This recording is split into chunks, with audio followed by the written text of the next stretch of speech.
In 1982, the Federal Reserve quietly retired a 4-digit trust classification code used in every major American bank, and no official record has ever explained what it was used to classify.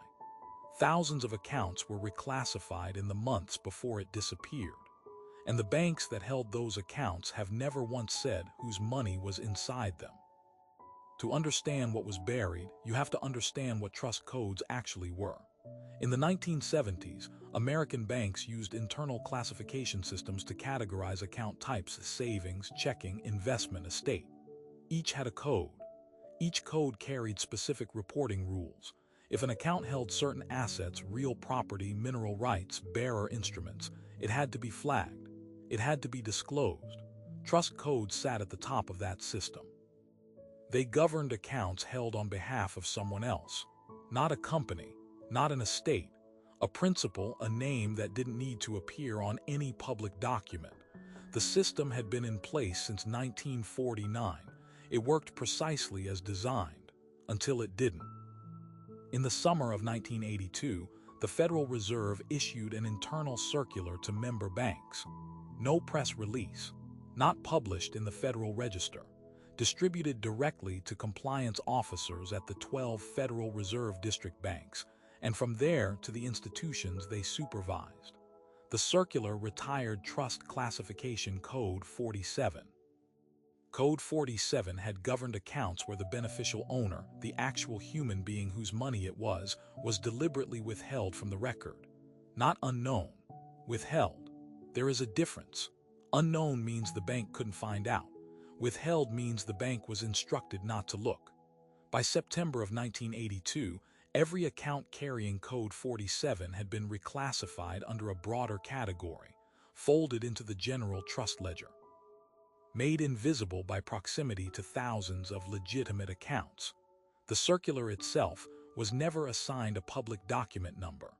Researchers who have searched the Federal Reserve Archive find only a gap, a 2-week window in July 1982, where the internal correspondence log runs empty. The official explanation, offered decades later by a Federal Reserve spokesperson in a 2001 letter to a banking law researcher, was simple. Code 47 had become redundant. Regulatory modernization. The Bank Secrecy Act of 1970 already required beneficial ownership disclosure, so a separate classification category was unnecessary overlap. That explanation sounds reasonable, until you look at the timeline. The Bank Secrecy Act passed in 1970. Code 47 was not retired in 1970. It ran for 12 more years, through the entire decade of the 1970s, through the savings and loan expansion, through the first wave of offshore banking arrangements moving back onshore. It was retired in August of 1982, 3 months after Congress opened hearings on undisclosed foreign capital holdings in American financial institutions. That sequence is not mentioned in the 2001 letter. Here is what makes this impossible to explain away. In 1987, a banking law professor at Georgetown named Harold Voss was auditing Federal Reserve correspondence archives for a book on financial regulation. He found a reference, a single footnote in an internal compliance memo, to something called the Code 47 migration file. The migration file was described as a record of every account reclassified under the July 1982 circular. Every account. Account numbers, holding institutions, reclassification dates, and one additional field, the authorization source, the name or entity that had originally requested Code 47 status for that account. Voss submitted a Freedom of Information request for the migration file in October 1987. The Federal Reserve responded 4 months later. The migration file, they wrote, could not be located, not exempt from disclosure, not classified, could not be located. Voss resubmitted. Identical response. He tried again in 1993. A Federal Reserve archivist confirmed that no record of the migration file's existence, not the file itself, not a destruction log, not a transfer record, could be found in any Federal Reserve District archive. Now here is the number that should stop you cold. In the 18 months between January 1981 and June 1982, the period immediately before the circular, foreign direct investment in American banking assets increased by $41 billion. That is not the total. That is the increase. In 18 months, Code 47 existed for accounts where the owner did not need to be named.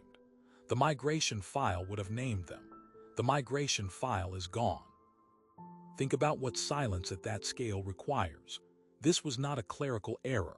Federal Reserve compliance archives are among the most rigorously maintained financial records in the world. A destruction log exists for everything.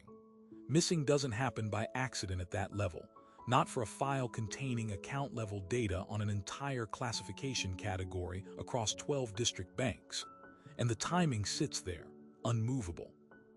Congressional hearings on undisclosed foreign capital opened April 1982.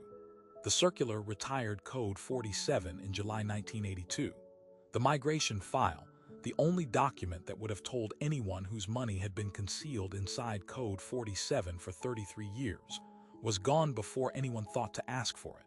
Regulatory modernization doesn't vanish its own paperwork. Redundancy elimination doesn't erase the transition record. Something else does. You already know what. Harold Voss published his book in 1991. The Code 47 chapter runs 4 pages. He named no names because the migration file named none for him. Somewhere in 12 Federal Reserve District archives, in a 2-week gap in a correspondence log from the summer of 1982, sits the shape of an answer. The only question left is who decided that shape should never be found.